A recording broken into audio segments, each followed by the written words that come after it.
আর মুসলমান ভাইদেরকে ঈদ মুবারক।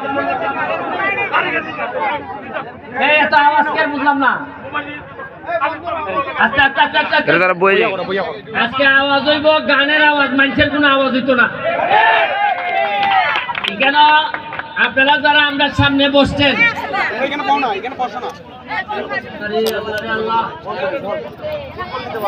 আইলাম একটু শান্তি মতো গান উনতাম, বললাম চা বাগানে গেলে মানুষ কম হইব, এখান থেকে আরো বেশি গেছে। আমি আপনারা চা বাগানের যারা এখানে আসছেন, আজকে ভালো শিল্পী আনা হয়েছে, আশা করি আপনারা আমরা একসাথে মিলে ভালো গান শুনবো। আপনারা জানেন এই ব্রিজ সুরমা ব্রিজ আমি এমপি হওয়ার আগেই আপনারা জানেন এখানে কাজ শুরু করছিলাম। এরপরে আরেকদিন আইসা আপনাদেরকে আম গাছ দিয়ে গেছিলাম।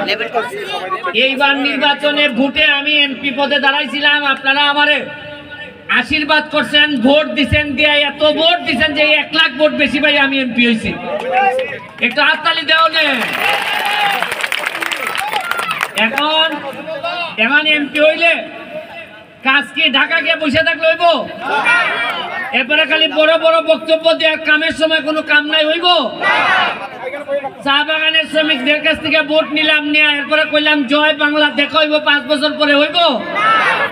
আমি প্রথম এমপি, যে এমপি হইয়া সংসদে গিয়া মাননীয় প্রধানমন্ত্রী শেখ হাসিনার সামনে গিয়া বলছি যে চা বাগানের শ্রমিকদের বেতন যদি বাড়ানো না হয় আর মালিকদের পক্ষে চা পাতা যদি দাম বাড়ানো না হয়, তাহলে এই চা বাগানগুলো টিকবে না আর বেশি দিন।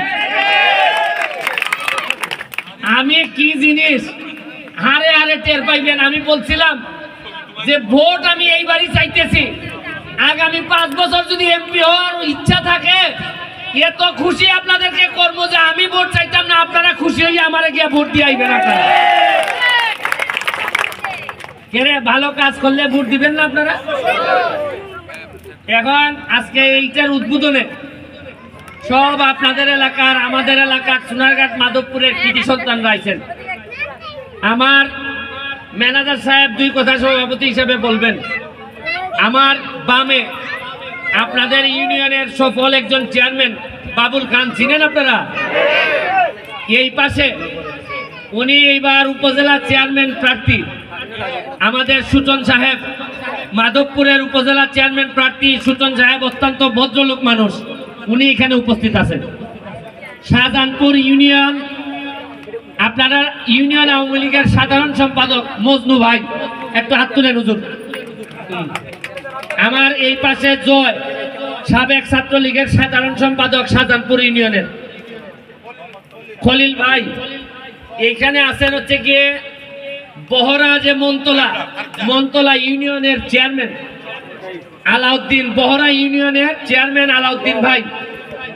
এই পাশে আছেন মালিক ভাইটা পরে আছি, ওই যে হুজুর আমাদের এলাকার মাধবপুরের কৃতি সন্তান, তার ওয়াজ শোনার জন্য সারা দেশের মানুষ বিভিন্ন জায়গায়, তার অনেক জনপ্রিয়তা মাশাআল্লাহ। আমাদের সোয়াইবি ভাই, তার বাড়ি কিন্তু আপনাদের ইউনিয়নে শাহজাহানপুর ইউনিয়নে উনার বাড়ি।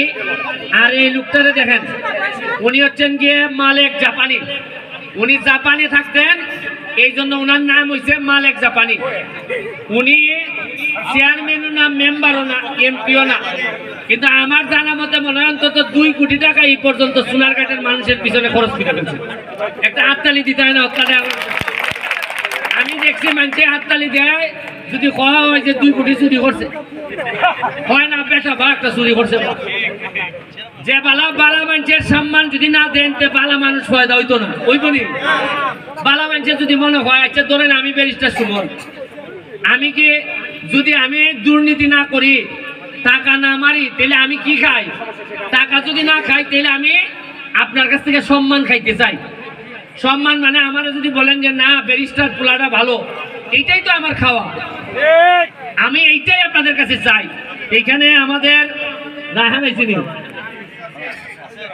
সোনারঘাট, আমার সোনারঘাটের উপজেলা নির্বাচনে প্রার্থী, আমার দুঃসময়ের সারথী সবাই, এর মধ্যে রায়হান অত্যন্ত জনপ্রিয় ইয়াং ছেলে, তার জন্য দোয়া করবেন। এইখানে আমাদের জুয়েল হাবিবি দাঁড়াও, ইয়াং ছেলে, ঢাকায় অনেক বড় ব্যবসায়ী, তার বাড়ি আমার সোনারঘাটে, সহ একজন উপজেলা নির্বাচনের প্রার্থী। আমি যেদিন থেকে এমপি হয়েছি সব ভালো মানুষ আইসা শুরু করছে রাজনীতি করা, কারণ এরা ভাবছে যে ব্যারিস্টার সুমন যেহেতু এমপি হয়েছে এর মানে ভালো মানুষের ছেলেরা এখন রাজনীতি করতে পারবে। এবং আরেকটা কথা বলি, আপনারা কি জীবনে শুনছিলেন যে এমপি হইলে বেতন কত? আপনাদের চা বাগানে বেতন কত দেন বলেন? শ্রমিকদের বেতন কত দেন? 170 টাকা আপনারা ডেইলি পান। আর মাসে কত? 170 টাকা করে হইলে ধরেন 6000 নাকি? 6000-এর মতো আপনার বেতন। আপনারা সারাদিন কামলা দিতেছেন, 6000 বেতন। আপনাদের অনেক সুবিধা আরো আছে। আর এমপির বেতন জীবনে জানছেন কত? আমি যে এমপি হয়েছি আমার বেতন কত জানছেন কখনো? কেন আমি দিকে জানাই দিছি সব। আমার বেতন হইলে 1,72,000। কত? এটা দিকে আগে কেউ জানাইলো না। এরপরে আমি মাত্র 2.5 মাস হয়েছে, 2.5 মাসে কত টাকা বরাদ্দ পাইছি জানেন আপনারা? কেউ আগে কইতো না। 29 কোটি টাকা বরাদ্দ পাইছি, 29 কোটি টাকা। এর মধ্যে 25 কোটি টাকা খালি রাস্তা বানাইনি সোনারঘাট আর মাধবপুরে, 2 কোটি টাকা মসজিদ এবং মন্দিরে দিতে পারবো, আর 2 কোটি টাকা যারে মন্দরে দিতে পারবো, ঈদগাহ যা মন্দরে, মাঠ যা ইচ্ছা করতে পারবো। এই যে আমারে দেখাইছে আপনাদের মাঠ ভেঙে গেছে, এখানে মাটি নামতেছে। ওই আমি জালালে কইছি বা এখানে যারা নেতৃবৃন্দ আছে কইছি যে তোমরা বরানি শুরু করো। এরপরে আপনাদের বাগানের সাবেক চেয়ারম্যান সাহেব আমার কালকে বলল যে আপনাদের এখানে নাকি একটা পুকুর কাটানো লাগে। কোথায় এটা পুকুর কাটানো? কোথায়? হ্যাঁ, এই টিলায় কইছে সদর কি টিলা কাছে আছে, আপনি পঞ্চায়েত সভাপতি নানি মোটা তো দেখা যায় সদর নিমাইটলার মাঝখানে একটা পুকুর বানাইবো। আমি বলছি হ্যাঁ দুর্গা বিসর্জনের জন্য।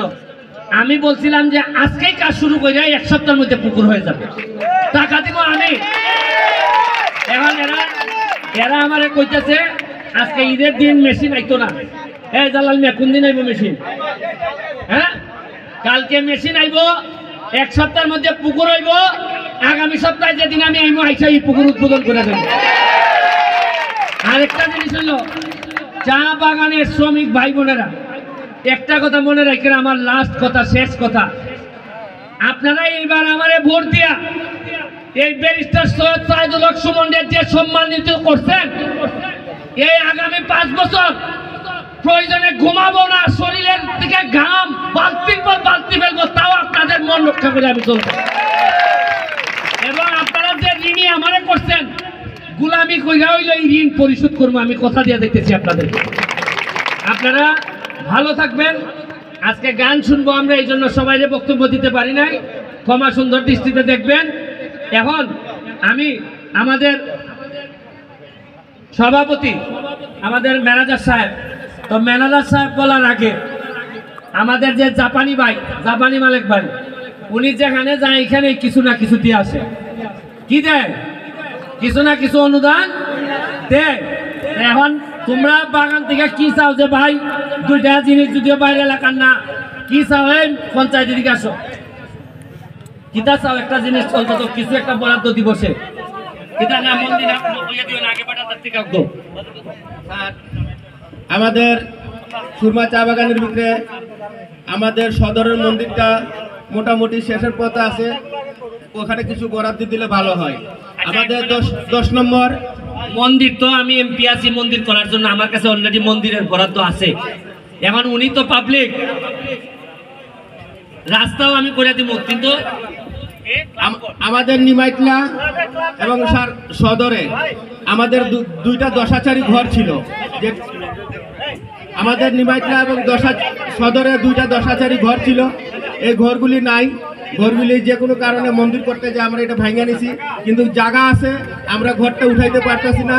আপনাদের কাছে অনুরোধ, আমাদের সদরে একটা পঞ্চায়েতি ঘর আর নিমাইটলা আপনার 10টা একটা ক্লাব ঘর, এই আপনাদের কাছে এটা অনুরোধ। 8 লাখ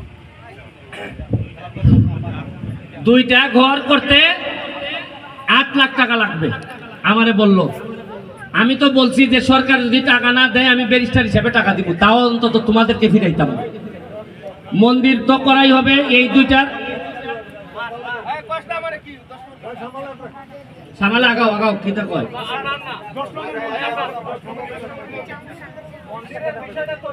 আমি কইতাছি মন্দির আমি সরকারি ভাবে করবো, মন্দিরও আমি করবো। দাদা এদিকে আসেন, আগে বুঝেন মন্দির যা আছে তা সরকারি ভাবে বরাদ্দ দিয়ে আমি করবো। এখন একজন ভদ্রলোক আইছে যে এমনি কিছু সাহায্য করবে, এইটার জন্য এরা বলছে যে ক্লাব গোল করার জন্য। আপনার কোনো বক্তব্য আছে?